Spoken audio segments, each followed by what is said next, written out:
it's a real privilege to be bringing this session to you today, delivered by Christine Spiers, who I had the pleasure of meeting her many years ago when I first joined Volunteering New Zealand, and she was actually part of our 2018 conference in Ōtautahi Christchurch. If you were able to attend that, you may have seen her presenting on volunteer strategy, which was a really awesome session. But anyway, Christine has extensive experience working in the volunteering sector since 2006.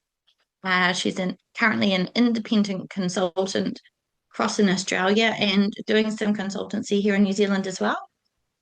And her organisation or consultancy is called Flutterbye. She's done a range of work across government departments, councils, museums, peak bodies, Volunteering Victoria. She worked for Scott Miller, previous CEO of Volunteering New Zealand, and a whole range of other organisations, including Auckland Museum and Christchurch City Mission, and some stuff in the environmental space. So it's such a pleasure to hand you over now to Christine Spiers for our exciting session today. So without further ado, I will pass over to you, Christine. Thank you, Michelle. Hi, everyone. So lovely to be here today for our session, which is all about measuring and telling the story of volunteer impact. So I'm just going to, this is what we're covering today. So talking about, beyond hours, what we can measure, gathering evidence, pitching to different audiences. And you would have received already the one-pager of volunteer impact, as well as a question bank. And you'll be receiving as well a copy of the slides as well. So, okay. So, challenge we are solving today. So many organisations still measure volunteer impact by hours, which is only one part of what the story is of volunteering, really. So the thing is, it tells you how much people, how much of their time they're giving you, but it's not telling you about what they're doing with their time. And so this is all about how we can measure and communicate the impact of volunteering and how to communicate it to different audiences. Okay, so, oops, sorry, I've got a few screens here. I'm just trying to, sorry.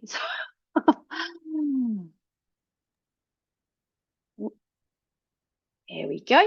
So in the email you received yesterday, there was a question that I asked, which was, if a CEO asked you or a funder asked today for proof of your impact of your volunteer program, what would you show them? And yeah, I was hoping you could pop in the chat if you just take a couple of minutes and see what everyone would put.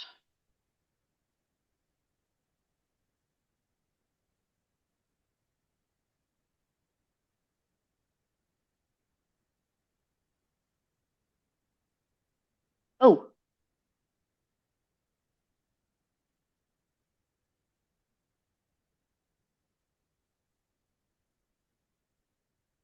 okay. How many we have and what they've contributed to, number of reports, data mostly with some feedback quotes,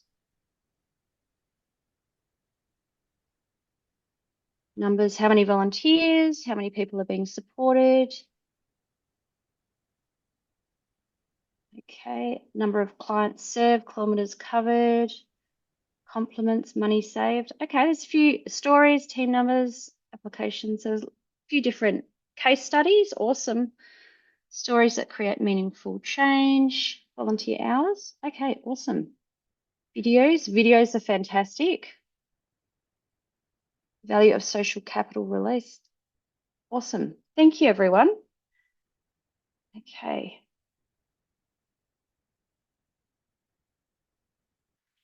So I'm going to be going through uh, the volunteer impact. Sorry, I'm not sure how that there's some marks on the screen. But anyway, okay. So I'm going to go through a volunteer impact framework today. So if you may have heard of something called a theory of change. If you find today of interest, perhaps, and you're interested in seeking some more information or looking into this a little bit more, theory of change is something you might want to explore. This is basically a simplified version of that, and it maps how you work your creates results, moving from what you did to the difference it makes. So I'm going to talk through that today.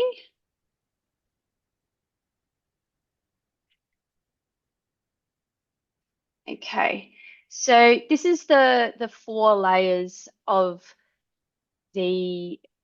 Can I just ask? Sorry, can anyone else see that kind of scribble on the page?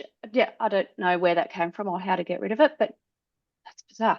Anyway, uh, hopefully it's not too distracting. It might be me. I did some cleaning of my screen and I'm a host, so I don't know if I've, Oh, yeah, I don't know. Just saying, blame me. dear. Okay, so the first thing is the activity. So starting down the bottom, what the program does. So this is the actions, the tasks that you do. So and then we've got the second layer is the layer of the ladder, I'm kind of calling it, is the output. So the output is what you produced, the direct countable products of the activities. And I'm going to go through some examples of this. And then we've got the outcome. So the outcome is what has changed. So shifts in behavior, knowledge, capacity, or practice that happens because of the output. So you go from one through to four, and then the impact is layer four of the ladder. So that's the lasting difference. So this is the broader, longer term change in conditions or systems that the outcomes have produced. So each layer builds on the one before, with the activities producing outputs, outputs driving outcomes, outcomes contributing to impact. So the further you move up the ladder, the less direct control you have and the longer the time frame.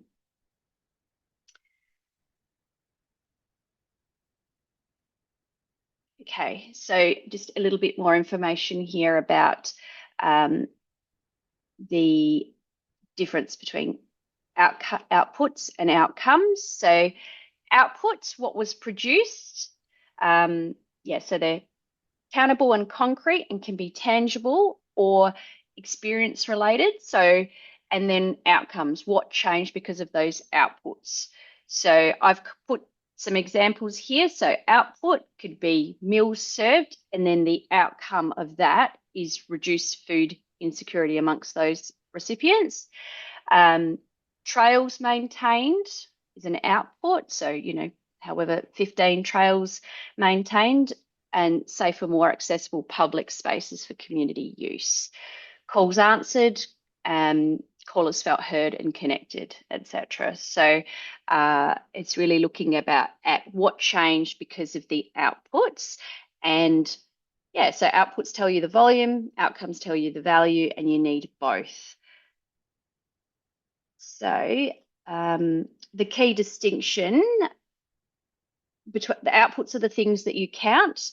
So it could be, how many, how often, and outcomes are the changes that happened in the people, in the animals, the communities because of those outputs. So an output is answer, I guess, is what did we do? And an outcome answer is so what? So I'll just Outcomes also often relate to knowledge, skills, attitudes, behaviors, circumstances, and they can include, they can be short term or they can be longer term, medium term or long term. And something you might also want to think about is experience of volunteers as well, or experience of clients, experience of volunteers.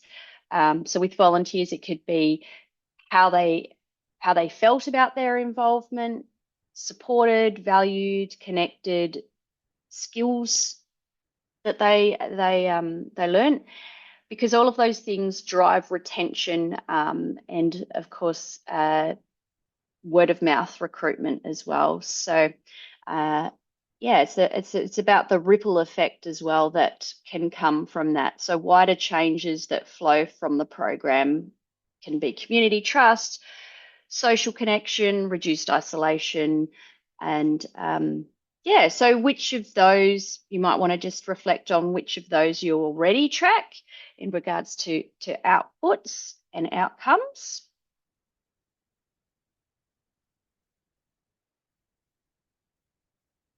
Oh, okay.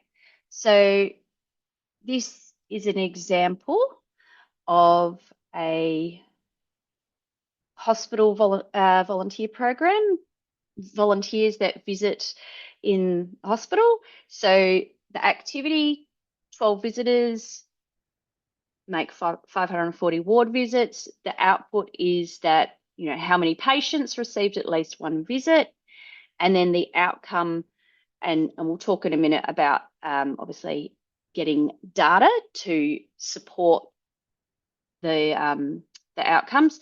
80 patients surveyed post-discharge, and what they reported on reduced loneliness. And then the impact can be reduced inpatient loneliness is linked to shorter recovery time and fewer admissions, readmissions to our region. So I've got another example here. So this is and I worked at an animal hospital for 10 years as a volunteer manager in Melbourne. And this is absolutely what happens. So activity, 18 new foster care volunteers were recruited and trained to foster and socialise animals from a shelter. And obviously you can have multiple activities which lead into an output. So it could be the training, upskilling of volunteers can be an activity. It can be actually them on their shifts. But in this case, yeah, we're talking about foster animals and foster carers. And because of those new foster carers being trained up, it meant that 53 foster care, oh, sorry, the animals that were fostered, 261 dogs and 324 cats across the year. And then the outcome of that were those animals were better socialized. It also freed up room in the shelter. So more animals were able to be rehomed and rehomed faster and shorter shelter stays.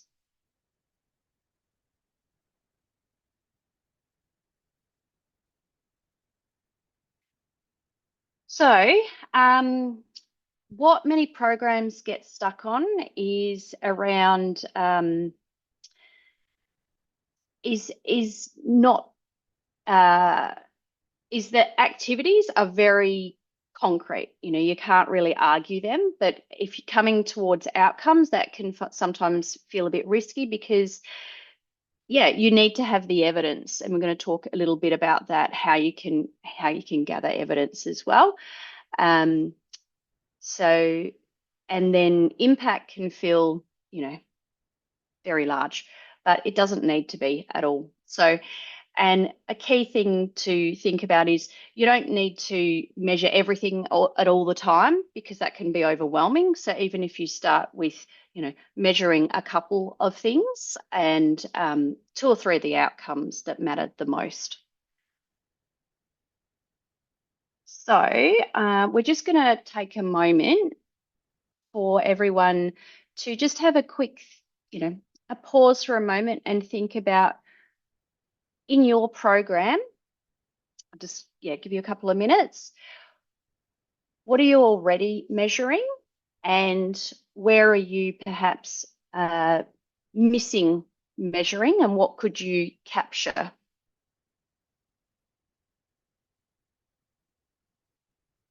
And if you're happy to pop something in the chat, that's great. But if you just want to have some self-reflection, that's all good too. I'll just give you a little bit of time.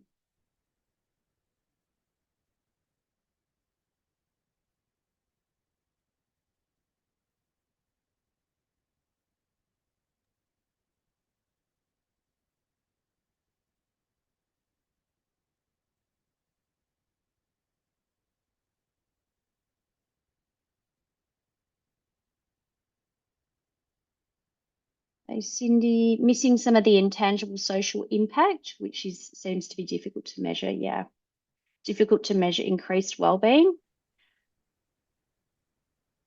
So you can do that if you're talking about, it depends if you're talking about volunteers or clients, beneficiaries. There's surveys and things that you can do, or just quick questions. So we are going to talk a bit about this. We're measuring activity and outputs, missing the rest. Yep, maybe both. Structures internally for linking activities and outputs.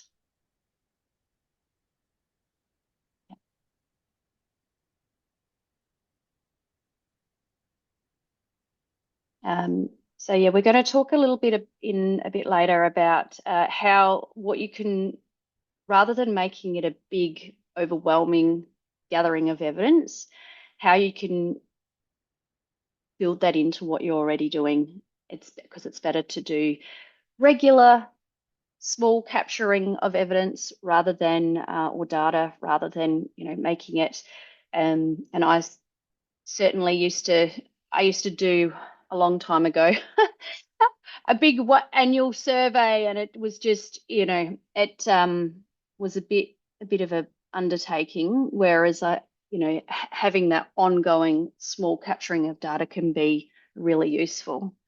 So we've got here Laura, with our wetland restoration program, we measure trees planted, but like others, I think we might be missing the impact of the trees on the community. Yep.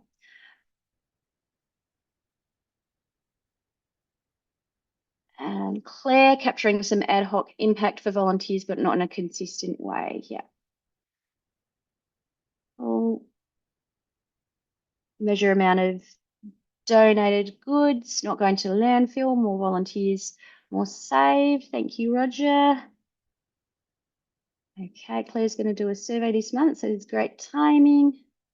I would like to feed impact back to volunteers as well as other audience to build their own sense of value. Oh, yes, absolutely. And closing the loop with feedback is really important as well. So, yeah, we'll talk about that.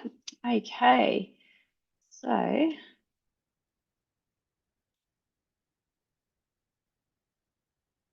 gathering evidence without burning anyone out. So, yeah, the biggest barrier to measuring impact is often that the fear it creates, more work. And I was a volunteer coordinator and then volunteer manager for 20 something years, many years. So I know how how much work you all have to do and time poor that you can be. So understand that long surveys, complex reporting, can just be another thing on your to-do list. So, okay. So 4 rules that I've suggested is one, ask less and learn enough. So only ask questions when the answers will directly shape your decision. So if you're not don't ask questions if you're not going to be able to, change something. If that's because that can just irritate people.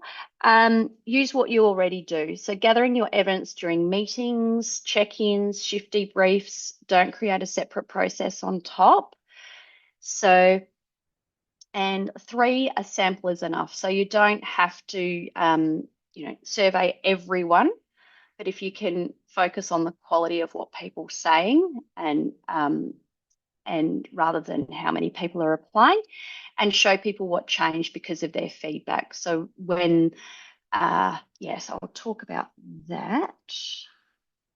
Okay, so one question check-ins at the end of each shift or session.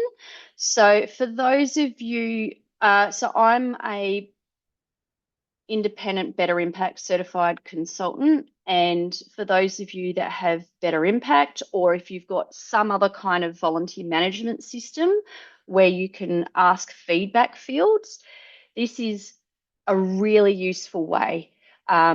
So one of my all-time favorite feedback field to ask is, do you have any, and this is qualitative data rather than quantitative, but do you have any special moments or highlights from your shift today that you would like to share with us? And then just when they clock out of their shift, that question pops up. And then they can, tell you if they would like what happened. You can also, with those kind of, whether it's Better Impact or another volunteer management system, build in there things like actual getting data around whether it was, how many trees were planted. You could also do things like, I've had clients who, there's a organisation here called Griefline, and actually they ask their volunteers to provide ratings on after their shifts around, the demeanor of the person that they spoke to. I've also the animal hospital I used to work at, we had a pet therapy program where dogs would visit hospitals and aged care facilities, and we did an amazing project with not only in the hospitals and aged care, but also with young people in juvenile detention, actually, where the volunteers would provide data around at the start of the visit and at the end of the visit to be able to actually show, and then as well as the storytelling, show the impact that the visits were having on people. So, low effort, high yield. So one question check-ins, also observation notes. So if they have a supervisor or someone that can provide feedback after shifts, photo evidence, and as someone else mentioned, video, brilliant. If you can have videos and photos showing, they can tell a really amazing story. When people leave the organisation as well, that's a great opportunity. And, it can also be other questions that you might want to put around the impact that the volunteering or the shift has had on the volunteer themselves. So, and even, after training, after they've received training, or after, questions, for example, so we used to provide training for foster carers, fostering animals, and, rating how much their skills or their knowledge, and they would practice as well following that training session, because that really paints a picture as well. And then quick quarterly check-ins. So, rather than 30 questions, having, maybe 3 questions, it doesn't take long, and do that more regularly rather than a big long survey. Sorry, I'm just going to, there's a few questions that have come in.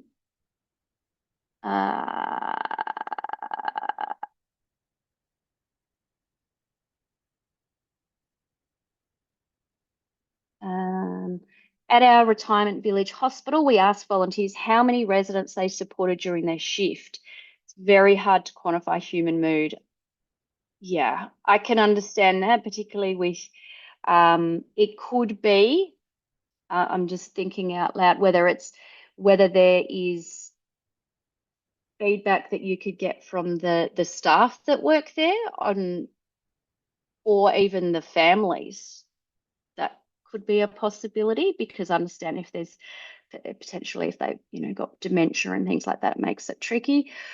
Would surveys work for one as well to see how they are impacted by volunteers? Yes, yes, I would imagine so. Collecting too much data can also make, yeah, I agree. Um, Alina, Christine, is this an automated text email? Is the clock out a thing that trigger? Yes. So if this is better impact, I don't know if you have better impact, Alina, but yeah. So in there, there's what's called feedback fields, and what happens is if you have it set up, they clock in for the start of their shift, and then they clock out at the end of that shift. And not only then their hours are captured, but actually what pops up on the screen is what's called feedback fields, which is questions which you've inputted, which is related to that activity that the volunteer is doing.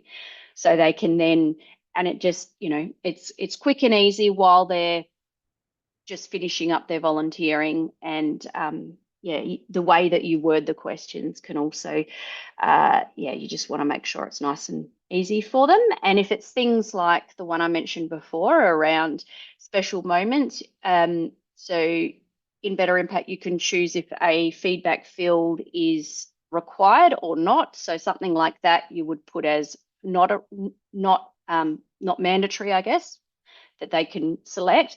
And one of the very awesome things to do with this is in your volunteer newsletters, having a section which is called special moments or something along those lines, and then actually putting the feedback that you've gathered from that the volunteers have provided you. So I used to do this. We would have, yeah, special moments, and I would have all these quotes from volunteers, and it would be, pet therapy volunteer Emily or something like that, and as well as photos in there. And the volunteers just loved it. And also the volunteer newsletter, I advocated and got it to go out to board members, our executives. So it went out to the entire organization, and that in itself really helped raise the profile of the volunteers in what they were doing. What was the one question you recommended again? Okay, sorry.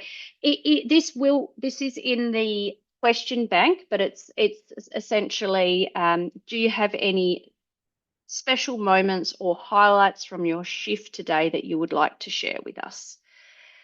So, okay.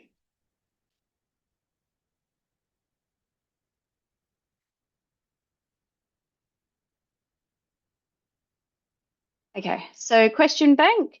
So these are, questions, ideas for questions that can hopefully be helpful for you that you would have received yesterday. So it's, yeah, they're matched to kind of different stages of the volunteer life cycle, I guess. Their onboarding and, right through to when they leave the organisation. So I hope that you find that useful.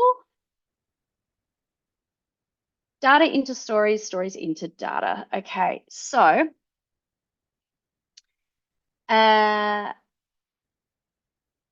oops.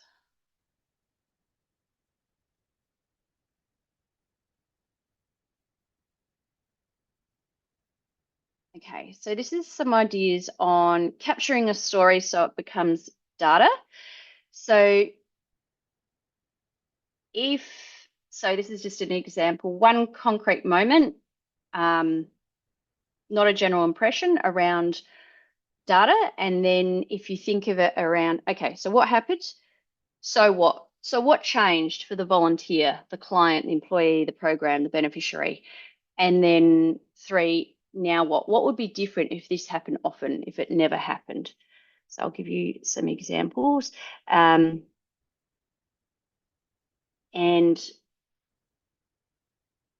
Okay. So if we've got before number only, volunteer retention rose from 64% to 78% this year.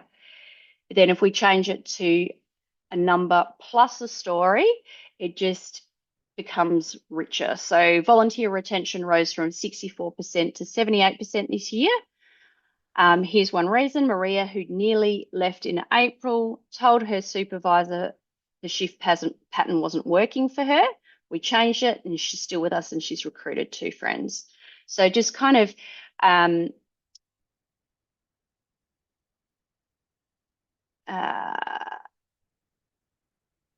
and things like a volunteer exit survey. So if, as an example, so instead of having just, you know, have questions around, sorry, I learned how to work with people from different backgrounds, for example, and that's one data point. But when you pair it with a number, so 78% of exiting volunteers reported gaining new interpersonal skills, for example.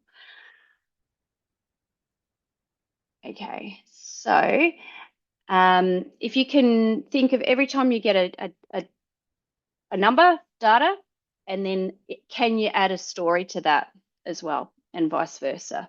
So just going to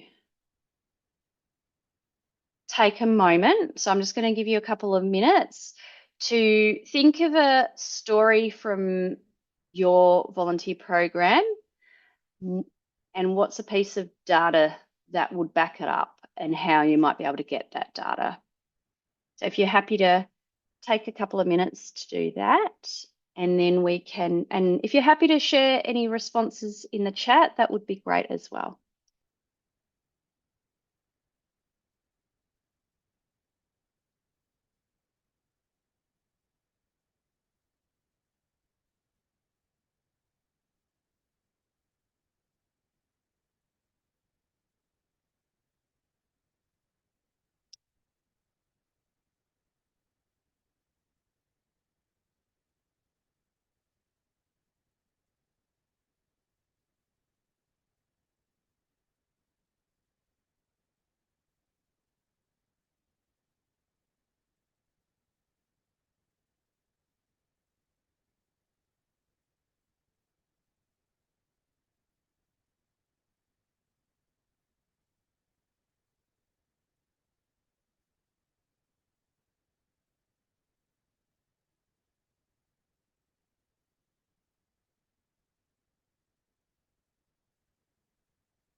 Sorry, Heidi, I'm having trouble finding getting to the chat. I can't actually see my. Oh, Heidi's just popped off. oh, okay. Just Uh, she's gone to the Flutterbye, but what? Is How there can I anything help? in? Is there any responses in the Okay. chat? Um.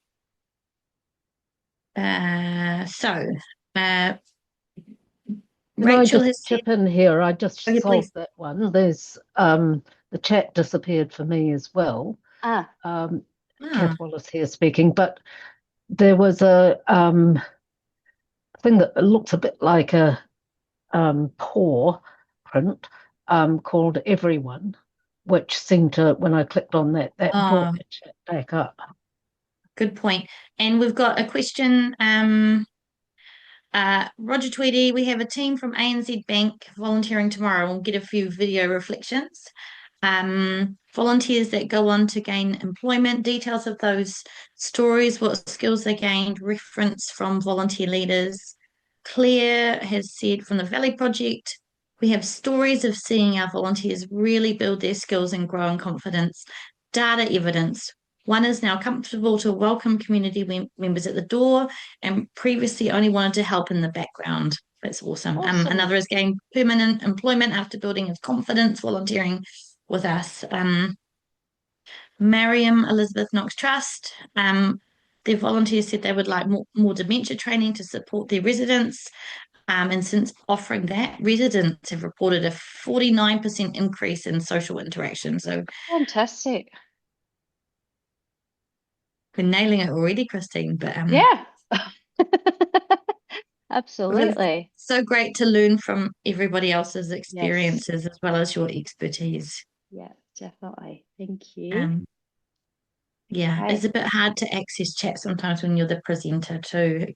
It's a lot going on our screens. Yeah. There it's hang on. There it is. Oh, okay. I got it back. It was, yeah. Anyway, okay. Thank you. Okay. So we're going to talk about pitching impact to different audiences.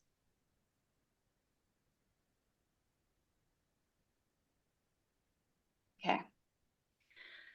So, uh, three different audiences here. We've got leadership, funders, and community. So if we kind of break it down, leadership, they're asking, or this is one of the things they're asking, is the program worth the risk and the investment? What lands? So when we're thinking communicating to leadership, it can be around strategic framing. So how is what the volunteer is doing linked to the organisation's mission or objectives? And I'll just quickly, I don't want to talk about better impact too much, but because not everyone will have it. But one of the things that I found that is super useful is using reporting groups. And so if you've got an enterprise in better impact, you can create reporting groups, which can be linked to your different parts of your mission or strategic objectives, and every single activity then you can link to a reporting group. So I used to do this at the animal hospital I worked at. So that meant each month I would not only provide stories, but it would also show 56 adoption centre volunteers contributed this many hours doing ABCD directly linked to this objective within our strategy, for example. So then if we've got funders, they're asking, did we get, say there's a grant, for example, did we get what we, did what they paid for, were the objectives met? And what lands clear link between the funding and the outcome.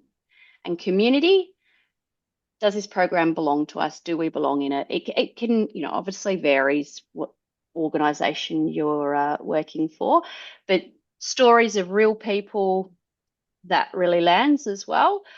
Obviously, with leadership and funders, the more you can kind of build stories into the data as well.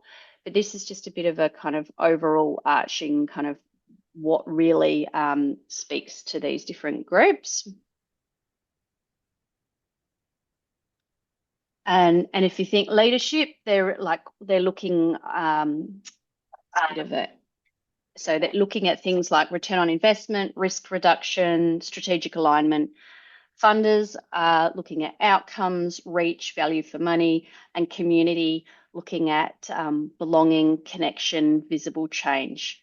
So same evidence reframed for each audience. Okay.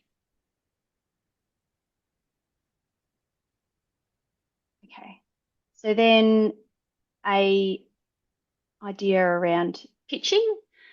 So having a think about one, what the program is, so the activity in a sentence.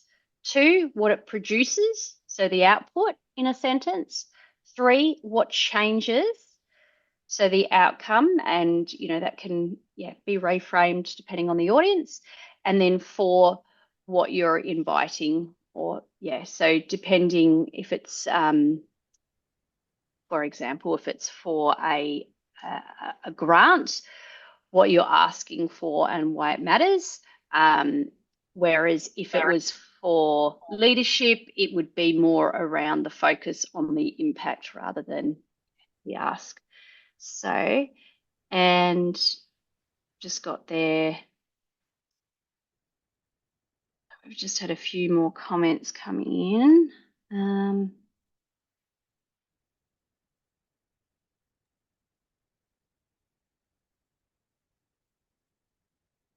Okay, your examples don't really work for efforts of volunteers and others with long-term policy consequences and numerous variables affecting the outcomes. Okay. Christine, I reckon we take that one Yeah, later, maybe. I think yeah. Yeah. and Heidi's there to read out the Okay. chat where I think if that will Okay. save you having to Sure. flick, and also there will be some things you can't answer today. Yeah. Yeah. Yeah, Okay. Cool. cool.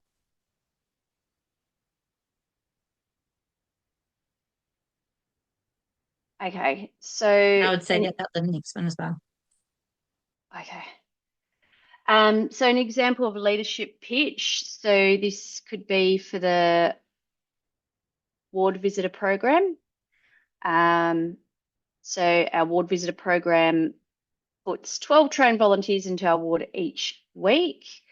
Last year, they visited 312 patients. 89% patients surveyed told us the visits were a highlight of their stay, and patient satisfaction is tracking up in the wards we visited to compare to the wards we didn't.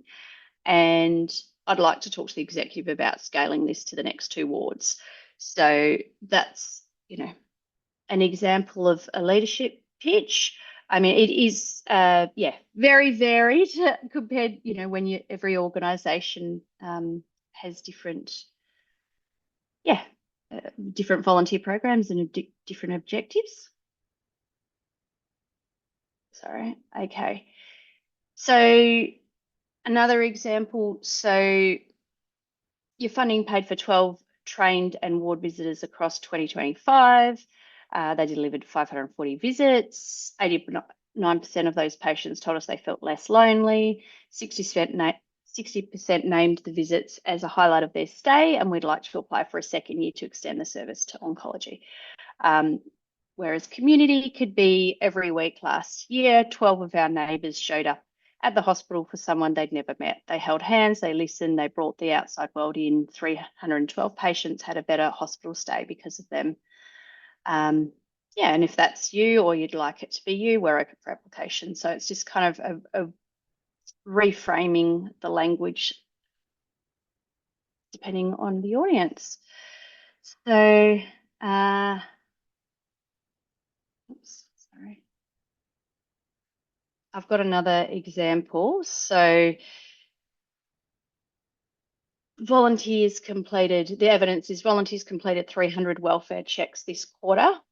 So for leadership, that could be our volunteer program extends service reach by 40% at no additional employee cost.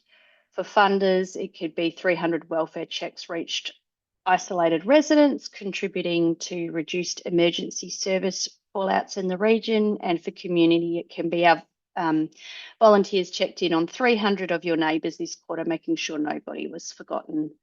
So,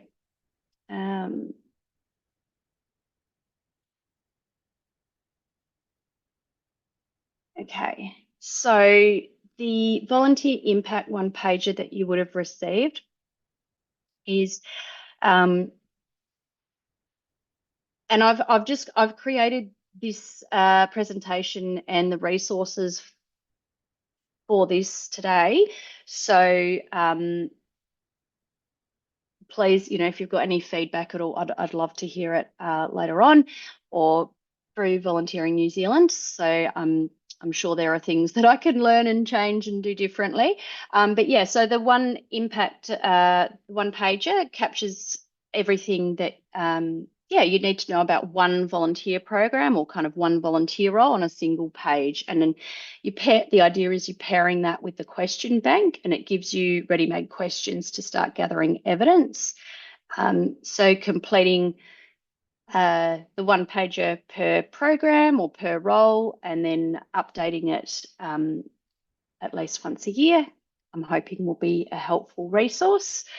So again, on that, we've got what did we do, the activity, what's produced, the output, what changes, and why it matters.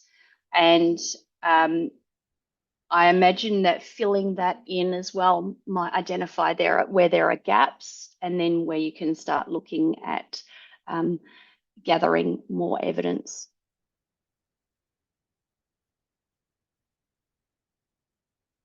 So, yeah, my suggestion is over the next 30 days or so to give this a go, to fill in the one pager, note the blanks, and then select 2 to 3 questions from the question bank and start collecting data for a month or so using low effort methods. And then looking at rewrite or having a stat in your internal report or newsletter, but using it with, looking at one number and one story. So if you have a stat, where can you get a story to accompany it, and vice versa? And then also sharing your one pager with someone else to get their opinion, and see what they'd question as well, and see where you can get some more data. And question I have that hopefully you put in the chat is, which section of the framework do you think you're going to start actioning first?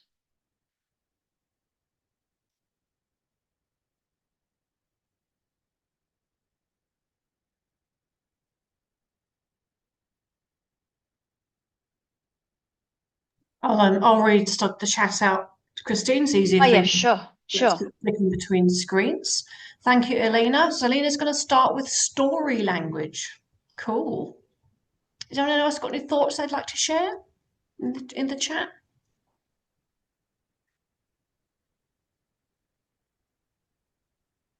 And Cindy's put 2 to 3 questions from the question bank. That's great. So your resource is already helping Cindy. Thank you, Cindy, from the Awesome. IHC. That's awesome. Yeah, IHC Cindy is an organisation that works with adults with intellectual disabilities, by the way. Okay. That's it for the moment. Okay. Cool. Thank you. Did just want to mention quickly, because there was one of the things, there was a comment there about volunteers being very time poor. I guess one of the things that I've found really helpful is if the volunteers understand the reasons why you're asking the questions, and also the value that's going to bring and importance. So, whether it's around, we're seeking together some stories or evidence because for funding proposals, or to be able to advocate for volunteers, or the various reasons, because often I find that,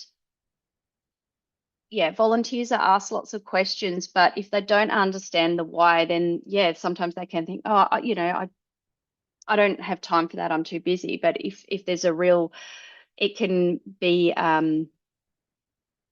understanding. Sorry, I'm certified in change management as well, and that why, and being able to create desire in the individual is really important. So whether that's desire to use, your volunteer management system, or to respond to a survey, but if they understand the value and importance of it behind it, then they're more likely to engage with it. Okay, so now I've raced through this much quicker than I had anticipated. In fact, I removed a whole heap of stuff on Friday. I'm just wondering, Heidi, if what your thoughts would be about putting people into breakout rooms, just to give them an opportunity to have a bit of a chat around this and see, if you're okay with that. I just thought maybe a bit of time to talk to other people, and maybe the question can be around, where can you start gathering more data, more stories, what your next steps are going to be after this. And how many would you like in each room? 3 or 4 or 5 or? how many people? Yeah, I think four or We've got, five. yeah, we've got about 40 people. So Okay, so 5 Would we're it, good. minutes. would it be, would it be useful while we're setting up them, just to if there are any outstanding questions from the content that we deal with that now, Mhm. so take that information into the discussion? Yes, Um, sure. I'll scroll up and go back to some of the questions I from think we previous. can just open it, put your hand up, Oh, yes. Yeah, let's do and that. Okay. just ask your question Okay. or add a reflection.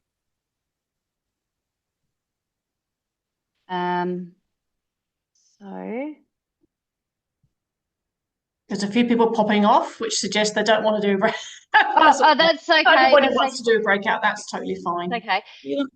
Do you set Uh, the breakups out, Heidi? Well, and I'll just Yeah. see if no questions come through. No, I can't see any hands up just yet. yeah, so Um, someone's some, asked, sorry. yeah. No, you go. I can't see a question. Did you see one? Go for it, Christine. There was just one from earlier around in regards to capturing information to tell these stories. Is this through surveys? Is there best practice? Look, there isn't really a best practice, but I think it's really about having multiple channels where volunteers can provide feedback, even if it's as simple feedback on not only what they're doing with their shift, but also providing opportunities for consultation and for them to, make suggestions for improvements for the program. So, slight tangent. Volunteer advisory committees are something that can be really helpful as well. So, um, often volunteers, they can identify little improvements and ideas that employees may not if they're doing the volunteer role every day. So that's certainly something that I've found and was able to implement a whole bunch of improvements in a volunteer program through a volunteer advisory committee, which was a mixture of all different volunteers representing the different roles. You're welcome, Alina, for the resources. Story language. Okay. I like the one page start. I'll be sharing this with my team. Oh, that's great.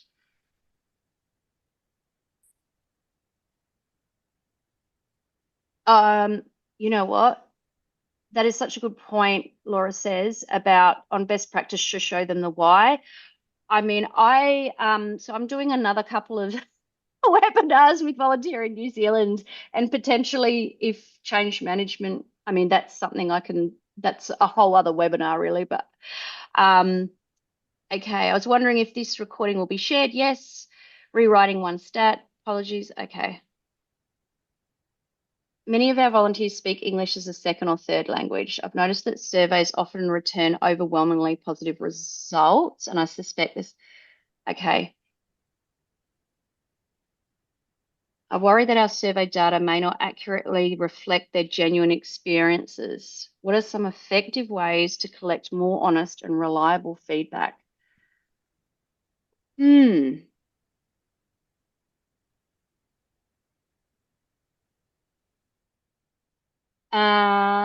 That's a good question. I mean, I think maybe then instead of surveys, looking at feedback after their shifts or asking them open questions. Because if the surveys are great to getting like the quantitative data, that perhaps if you're asking qualitative data where they can actually explain, this is the rating and why did you rate this? Then hopefully you can get some rich data.